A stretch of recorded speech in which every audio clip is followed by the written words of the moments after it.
China isn't just dark online, it's live. A vlogger stabbed on camera, right in front of his audience. A woman went live, and her ex set her on fire while the stream kept rolling. And then there's the scam that swallowed the internet for days. A sweet online persona, private chats, secret recordings, and suddenly hundreds of people were exposed at once. 3 cases, 1 pattern. In China, the internet doesn't just show you the horror, sometimes it delivers it.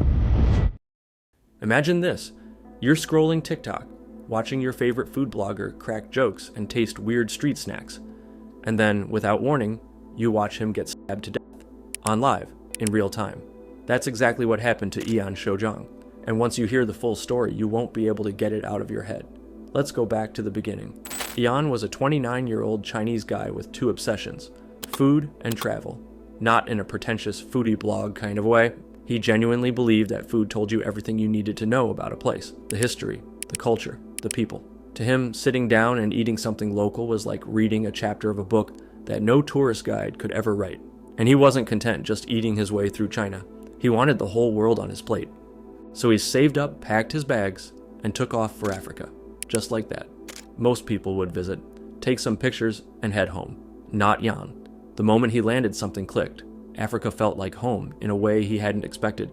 And out of every country he passed through, Zambia hit different.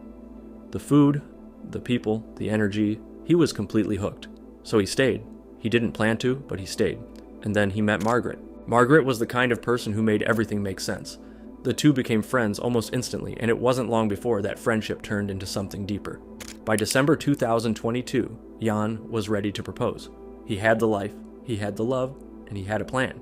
Everything was falling into place. But he also had TikTok, and TikTok was about to change everything. At some point during his Zambia days, Jan started filming his adventures. He called the channel Fatty Goes to Africa, which honestly tells you everything you need to know about his vibe. No ego. Just good food and good vibes. He and Margaret would wander through markets, try weird snacks, haggle over spices, film absolutely everything, and people ate it up. Within a surprisingly short time, Jan had 5 million followers. 5 million. The guy who just wanted to eat interesting food in a country that felt like home had accidentally become an internet sensation. And with 5 million followers comes money. Real money. Jan was now making more from live streaming than he'd ever made doing anything else. So he decided to level up. He wanted a team, people who could help him keep up with the content demands, help him grow, and share in what he'd built. There was already a growing community of young Chinese expats in Africa, some of them trying to make it as influencers themselves. Jan reached out, brought people in, and built something real. That's how he met Feng Shuihong. Feng was 37, ran a vlog called Aeon Floats Around the World, and on paper seemed like a decent fit. But from the jump, something was off. The rest of the team felt it immediately. Feng's content was awkward, uncomfortable to watch. The kind of videos that made you cringe and scroll away. His energy didn't match the group's. While Yan's whole thing was being warm and approachable, Feng came across as stiff and strange. Yan didn't care though. He liked Feng, gave him a shot, and kept him around longer than most people would have. But you can only ignore someone disrupting your team's chemistry for so long. Eventually, Yan let Feng go. He did it cleanly. No drama, no public fallout. They stayed on decent terms. Feng even seemed to understand, for a while at least. Feng went off on his own, splitting his time between Nepal and Zambia, still trying to grow his channel. Meanwhile, Yan's numbers just kept climbing, and that's when something dark started rotting inside Feng's head. The first sign came when Yan made a trip back to China. Nobody's totally sure why. Probably just missing home, seeing family. Feng reached out before he left and handed him 10,000 yuan, roughly $1,400, asking Yan to pick up a new iPhone for him while he was there. When Yan came back, there was no iPhone. No refund either, according to Feng. Now here's the thing. Yan flatly denied that Feng ever gave him any money. There was no proof either way.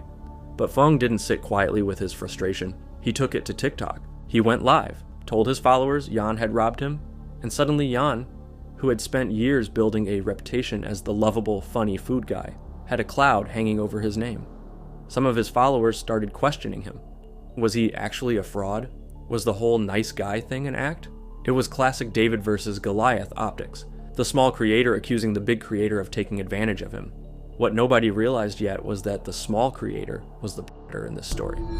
Yan stayed quiet at first. He didn't want to give Feng the attention, but silence only made Feng louder. The accusations got wilder and more unhinged. Feng claimed Yan had sent him COVID-infected food. He claimed Yan had sent people to his house to smash it up.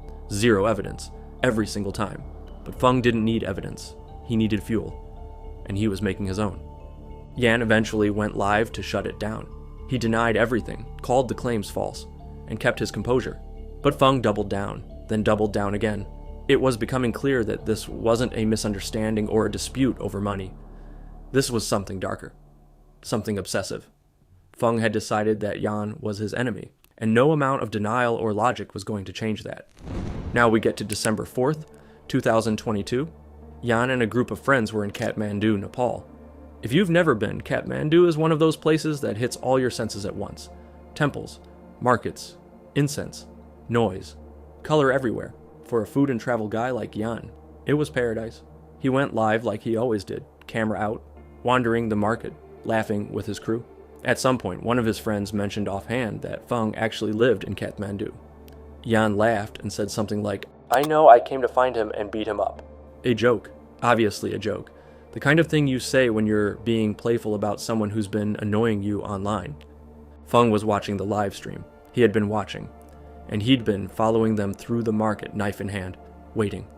When Yan and his friends turned onto a quieter street, Feng attacked. He stabbed Yan multiple times, in the back, the chest, the stomach, the head. When one of Yan's friends tried to pull Feng off him, Feng stabbed him too, multiple times in the stomach. The other friend ran. The live stream caught the chaos. Screaming, the camera spinning, then black.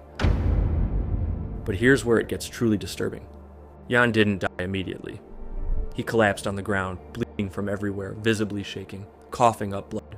His entire body was soaked in red, and you can see in the footage that was recorded by bystanders, people who pulled out their phones to film instead of help.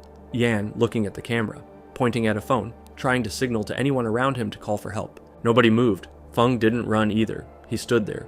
He watched Yan bleed out on the pavement and shouted curses at him in Chinese while he was dying. No remorse, no panic, just cold, satisfied rage. The friend who had fled came back, saw what happened, and finally called emergency services. The paramedics came, but it was too late. Yan had lost too much blood. His organs were too damaged. He was pronounced dead that evening. Feng was arrested at the scene. He didn't even try to run. And when they took him in, he showed no guilt. He said it was self-defense, that Yan had wronged him, that Yan deserved it. There was briefly a scare in late December when an account under Feng's name appeared on TikTok out of nowhere, sending people into a panic that he'd somehow been released. But it eventually came out that Feng was still in prison and was looking at a 25-year sentence. Yan's family posted one final video on his TikTok account, a tribute to the person he was and the life he'd built from nothing but curiosity and a love for food. He never got to propose to Margaret. He never got to eat his way through whatever country was next on his list. He was killed by someone he had trusted, mentored, and tried to help, all because that person couldn't stand watching someone else succeed. That's the dark side of the internet nobody talks about enough. It doesn't just attract viewers. Sometimes it attracts the wrong kind of attention entirely. And as disturbing as that case was, it's not the only time the internet watched someone die in real time. Because halfway across the world, another live stream was running, and another person was about to lose their life on camera. This time, it was a woman, and this time, the killer was someone who was supposed to love her. Picture this. It's a regular September evening. You get a notification that your favorite vlogger just went live. You tap in, get comfortable, and there she is, smiling at the camera like she always does. Warm and happy, making you feel like you're sitting right there with her. Thousands of other people are watching too, all smiling back at their screens. And then her ex-husband walks in and douses her in gasoline. That's the story of Lamu. And once you know it, you won't forget it. Lamu was a Chinese content creator on Douyin, the original name for TikTok in China. And she'd built a devoted following by doing something beautifully simple. She'd film herself hiking through the mountains of Sichuan province, foraging for herbs, cooking noodles at night, laughing at the small inconveniences of rural life. No glamour, no filters, no performance, just her, the mountains, and an infectious joy that made people feel something real. There was something about watching her that just settled you, like everything was going to be okay, like the world wasn't so bad after all. She didn't come from money, not even close. Her hands were rough and calloused from years of farming and outdoor work, and she never once tried to hide that. If anything, she'd hold them up to the camera and laugh about it, like, "Can you believe these hands?" People loved her for exactly that. The realness. The total lack of pretense. She wasn't trying to be anyone other than exactly who she was, and in a world full of carefully curated content and fake smiles, that was magnetic. Her town adored her. Her family adored her. And hundreds of thousands of strangers on the internet adored her too for the same reasons. She grew up close with her mother, tight with her whole family, and everyone who knew her described her the same way. Kind, genuine, full of life. The kind of person who could be eating plain noodles for the 5th night in a row and somehow make it look like the best meal she'd ever had. Not because she was performing happiness, but because she actually felt it. Even in poverty, even with a hard life, Lamu just seemed to find something worth smiling about everywhere she looked. Her town knew her as the good girl with her head screwed on right, the one with a bright future, the one everybody was rooting for. Which makes it all the more gutting when you hear what her home life was actually like behind closed doors. His name was Tang Lu, and from the outside he looked like a catch. His family owned a local tea shop. They had money, status, a name in the community, but underneath that polished surface, Tang Lu was a complete mess. He gambled compulsively, drank heavily, ran with a crowd that was going nowhere fast, and had a long history of making big promises he never intended to keep. He'd recently moved back in with his parents under the guise of helping grow the family business. In reality, he was bleeding it dry, funneling money straight into gambling debts and nights out with his friends. Then he met Lamu, and something genuinely seemed to shift in him. He was drawn to her immediately, and she fell for him too. And for a while, a real, actual while, he changed. He cut off the old friend group. He stopped drinking. He showed up to work at the tea shop, put in real hours, acted like a man who had something worth protecting. People in town were shocked. They got married, had a son together, built something that looked from the outside like a genuinely happy life. For once, Tang Lu seemed like he might actually be okay. It didn't last. Slowly, quietly, he slipped back. The drinking came back first, then the drugs, then the same circle of people Lamu had helped pull him away from.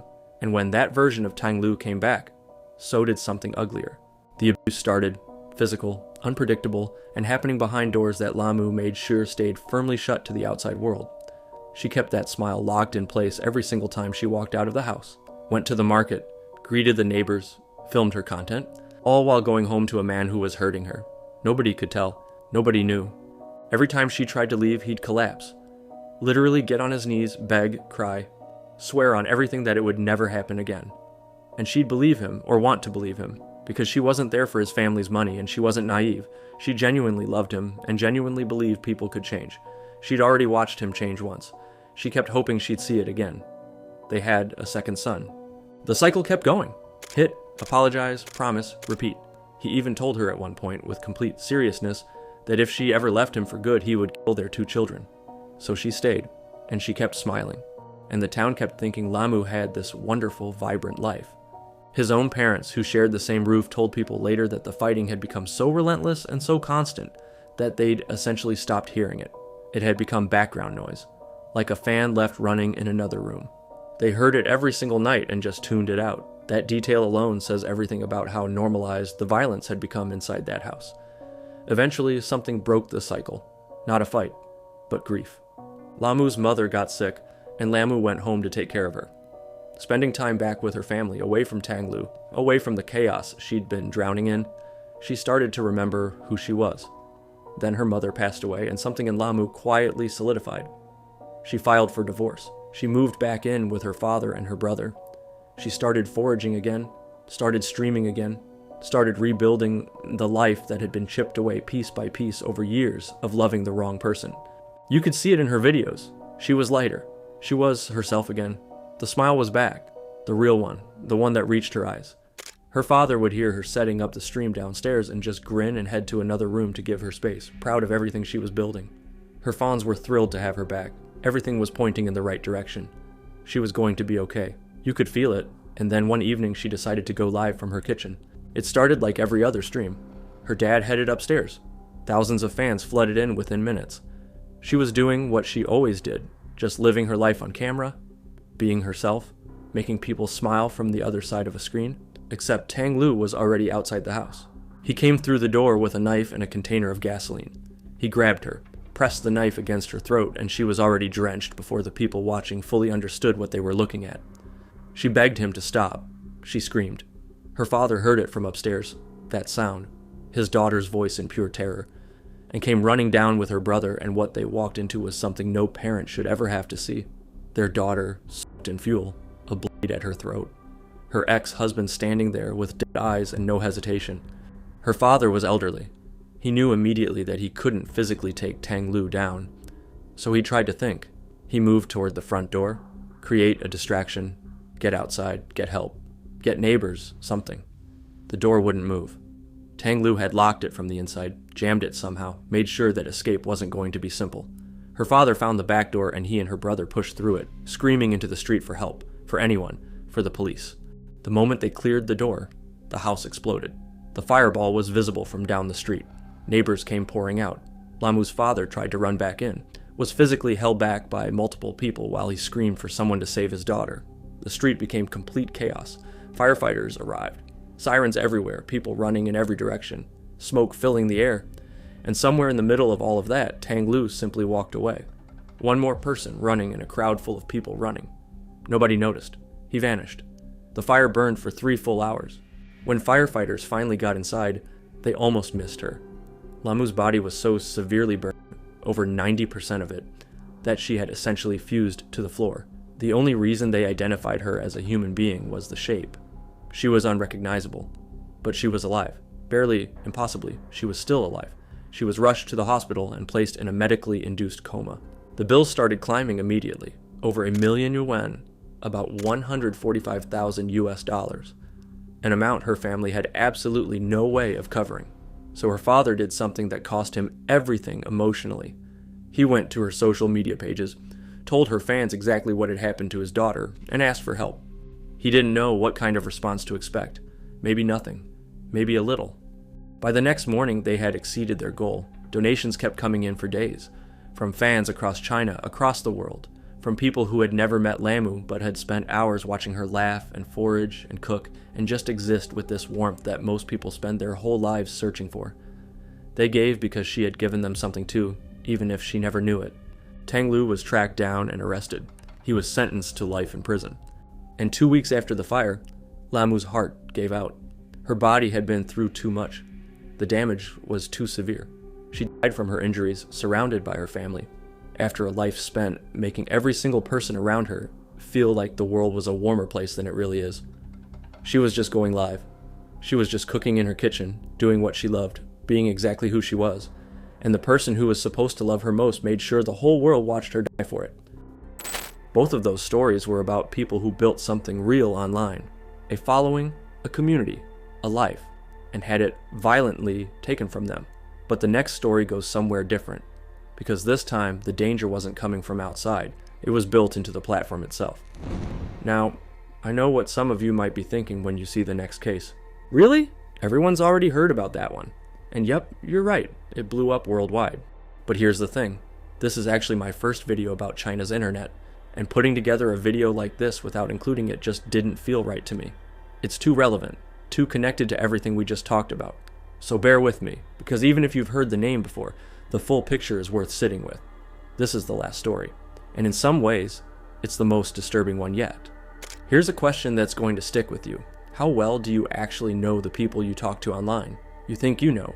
You've seen their photos, read their posts, exchanged messages.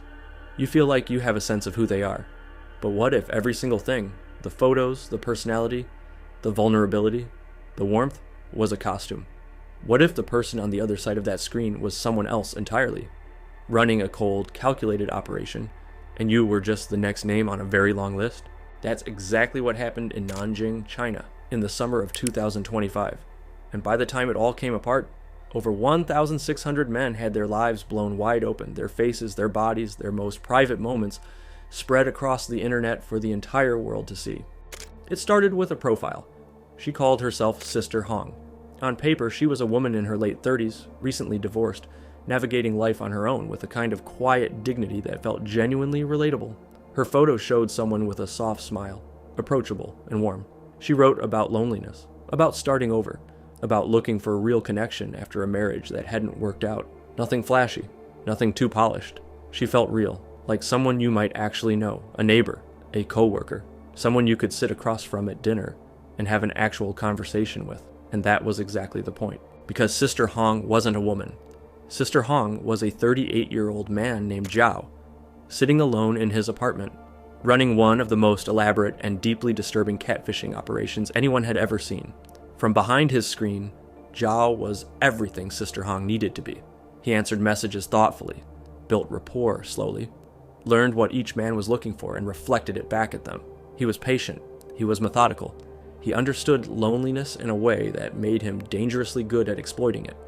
One by one, conversations would deepen, trust would build, and eventually Sister Hong would extend an invitation.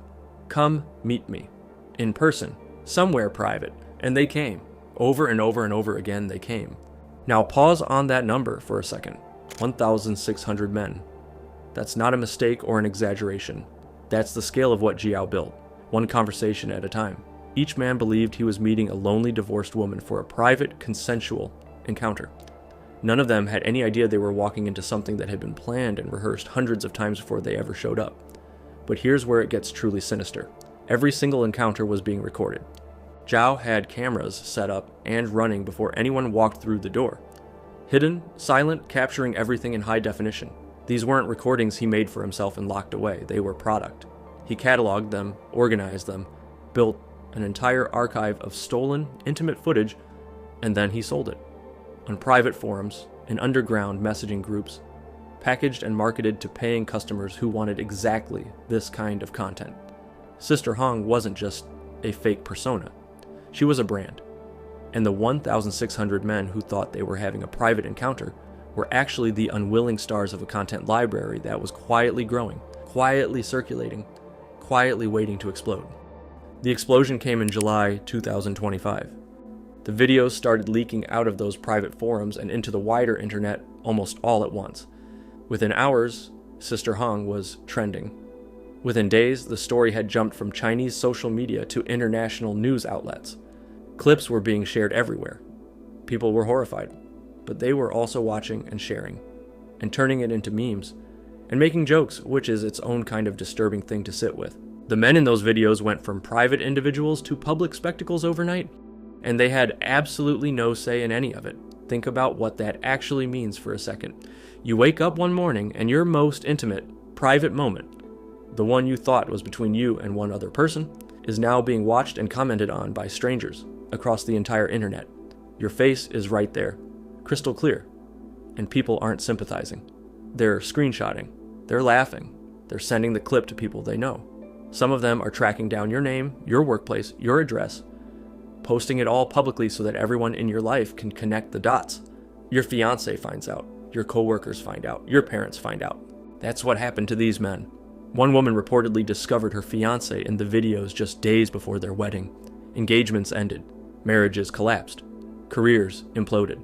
And underneath all of that, underneath the public humiliation and the shattered relationships, was something even darker.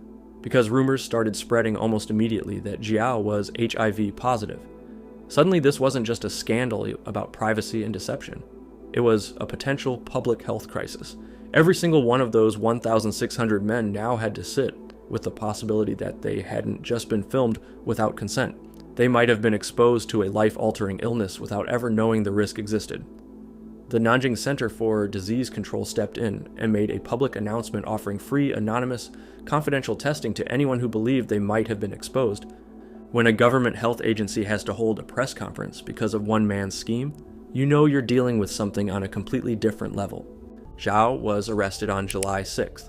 Police had traced the digital trail back to his apartment, and when they got there, they found everything. The footage, the archive, the evidence of a for-profit operation that had been running for a long time. He was charged with producing and distributing obscene materials for profit under Article 363 of Chinese criminal law, a charge that carries a sentence of anywhere from a few years to life in prison, depending on the scale and severity of the offense. Given the volume of content, the number of victims, and the widespread public harm caused by the leak, prosecutors were pushing for the most serious tier of sentencing, meaning Jiao was looking at no less than 10 years and potentially the rest of his life behind bars, along with full confiscation of everything he owned. But even with Jiao in a cell, the damage was already done. The videos were still out there, still circulating, still being watched and shared and turned into jokes in corners of the internet that don't care about the real human beings involved. And that's what makes this case so uniquely unsettling, because it forces you to think about motive in a way that doesn't have a clean answer. Was it about money? Almost certainly, at least in part. He had built a profitable business, but the sheer scale of it, the obsessive, relentless repetition, the hundreds of encounters, the meticulous cataloging that goes beyond someone just trying to make money. There was something else driving it. Investigators and analysts who looked at the case pointed to a deep need for power and control. Jiao knew everything about these men while they knew nothing real about him. He held their secrets. He owned their most vulnerable moments. Every man who walked through that door and fell for the Sister Hong persona was, in his mind, a victory.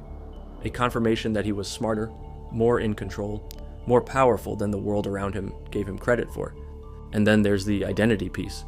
The fact that he didn't just set a trap. He became someone else entirely. He thought like her, talked like her, felt like her across hundreds of conversations spanning months or years. Some observers speculated that the Sister Hong persona might have been more than just a tool. That for Jiao, slipping into that identity might have been its own kind of release. A way to exist differently, to experience a version of social and intimate life that his real self couldn't access. Not that any of that makes it okay, not even close.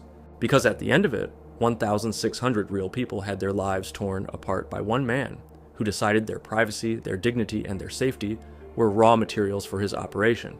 People lost their relationships, their reputations, their sense of security. Some of them are still waiting on test results that could change everything. Some of them will never fully recover from what went public that summer. Sister Hong was never real, but the damage she caused absolutely was. And somewhere out there, right now, there are other profiles, other carefully constructed personas, other patient, methodical people who've figured out that loneliness is the easiest thing in the world to exploit. That's the part that should keep you up at night. And that's a wrap on today's video. Honestly, if you made it all the way here, thanks a lot. That genuinely means a lot, especially since this channel is still pretty new, and every single view and every single subscriber counts more than you know. Now, I want to hear from you. How are you feeling after all 3 of these cases? Drop a comment and let me know what hit you the hardest. Which country should I cover next? Leave your suggestions down below, because wherever you point me, I'm fucking going. See you guys.